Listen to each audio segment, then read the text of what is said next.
Go subscribe. This reaction, and I saw this late last night, his reaction is all you need to know. Make sure they deny. What do you think they're going to run here? Game first season opener ever in the history of this league. And I want to know who she's talking to. Bree January is on the right side right here drinking. Who could she have been asking this question to? Where both teams... That brief moment on the sideline says more than the box score ever could. When Stephanie White turns to her staff in the closing minutes searching for answers, it doesn't feel like routine communication. It feels like a team realizing in real time that the game is slipping beyond its control. Sports supporters, well, we've got the continued fallout from the Indiana Fever loss to the Dallas Wings at home in the home opener to a team that won 10 games last year. The fallout is getting, the fandom getting loud. By fandom, I mean Caitlin Clark fandom.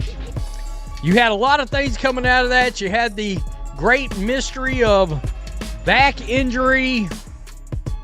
Is it a back injury compensating for something else? Was it a hip flex? Indiana didn't just drop its home opener. They stumbled against a team that won only 10 games last season, and they did it while surrendering over 100 points. What makes the fallout so explosive is that the loudest alarm bells aren't coming from casual observers, but from Caitlin Clark's fan base, who saw warning signs long before opening night exposed them. I think I stressed enough in my reaction video yesterday is the second team, the second unit, the bench is not good. It's not. I said yesterday, I watched the Liberty play the other day. The game had gotten so far away, they had their second unit. Their second unit would beat the living shit out of our second unit. They'll run us out of the building if we're not careful. The second unit isn't merely underperforming, it looks completely overmatched. A bench that should steady the team instead magnifies every weakness, reinforcing off-season concerns about a roster built without enough size, balance, or versatility to survive real pressure.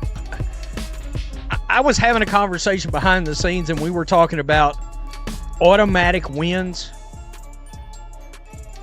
The only automatic wins we could think of behind the scenes in a conversation between 3 or 4 of us was the Sun and the Fire as automatic wins against this team. Everybody else got a chance.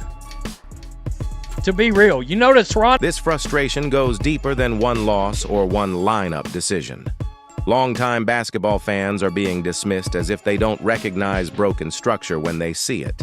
Yet many of them have spent decades watching elite offenses and smart player development, and what Indiana showed didn't resemble either. Here we go. So the Fever posted this, the final score. Holy hellfire. I mean, 1.5, 1.6 thousand likes to nearly 400 comments. That is not the ratio that you are trying to see. Fire White, no size playing, CC off ball. She does what she does, not work.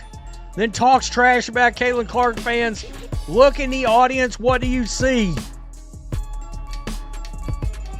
The comment section tells the real story. Fans aren't just emotional, they're identifying basic basketball failures. From the lack of rebounding to the absence of screens for Caitlin Clark, the complaints point to fundamentals that should already be automatic for a team with serious ambitions. I've spent the last 6 decades watching the best basketball on earth.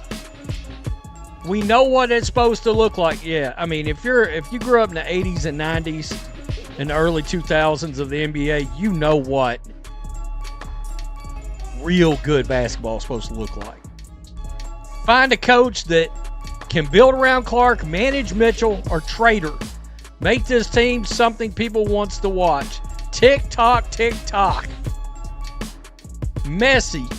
The Wings shot their asses off. I'm not worried. Okay. And there they go again, not me. Clark looked uncomfortable from the opening stretch, never fully. settling into the game or controlling the tempo the way she did in college. And when a player like Aaliyah Boston also appears diminished within the same system, it starts to feel less like individual struggles and more like evidence of a structure failing its best talent. On Coach of the Century. Oh, snap. Not the Joker. Not the Joker. You forgot the 80s leather jacket that continues to show up. That continues to show up like this is a bad 80s music video. Have to play more defense. They let the Wings get a lot of open shots.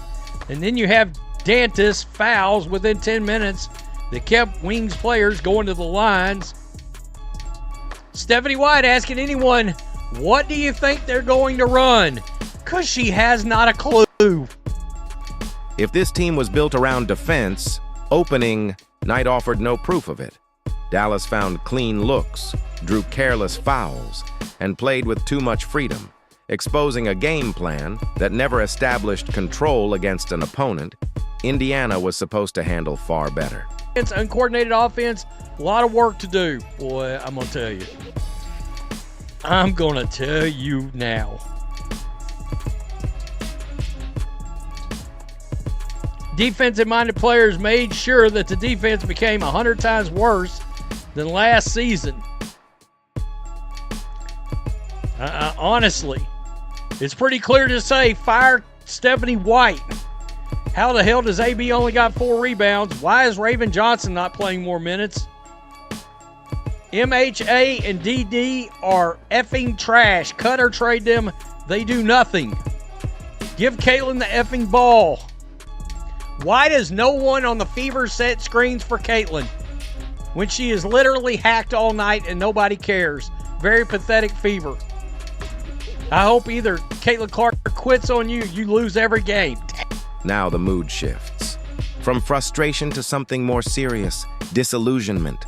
Some fans are already emotionally checking out, not because of one result alone, but because the opener confirmed fears they've been carrying since the roster was built. Inside that arena, the atmosphere felt like a warning shot for the season ahead. The fan base is splintering, confidence is evaporating, and when expectations collapse this quickly after one game, it signals a problem rooted deeper than chemistry or early season nerves. Clark's injury uncertainty only intensifies the unease.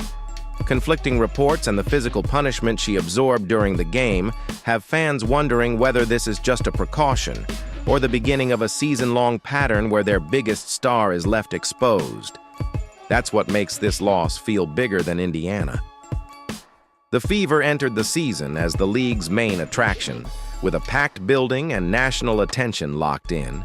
And instead of delivering momentum, the night became a missed showcase for one of the most important moments women's basketball has had in years. Stephanie White arrived promising identity, toughness, and change. But in the biggest moment of her first game, the image left behind was not command. It was uncertainty. And that single clip may become a symbol of this season if the losses keep coming. What stings most for the fan base is that none of this feels surprising. The concerns about roster balance, guard-heavy construction, and offensive development were all there in the offseason, and now those warnings look less like pessimism and more like an early diagnosis. The contrast in Clark's usage is impossible to ignore. At Iowa, everything around her was designed to unlock her vision and pace. In Indiana, she's drifting off the ball, absorbing contact, and operating in a system that seems disconnected from the very qualities that made her special. The people criticizing this team aren't confused about what winning basketball looks like. They've seen disciplined offenses, sharp rotations, and real player development before, which is why this performance reads to them not as bad luck, but as a team missing too many core habits to be trusted. Unless the product improves fast, the backlash is only going to grow louder. When a team holding this much attention fails to match the hype with structure, execution, or vision, every coaching choice and roster move becomes a target. That leaves Indiana facing the question that could define its entire season. Is this just a sloppy opener, or the first clear sign of a deeper crisis? Because the fans are already forming their verdict, and if the Fever don't find answers quickly, they risk wasting a rare moment of momentum before it ever truly begins.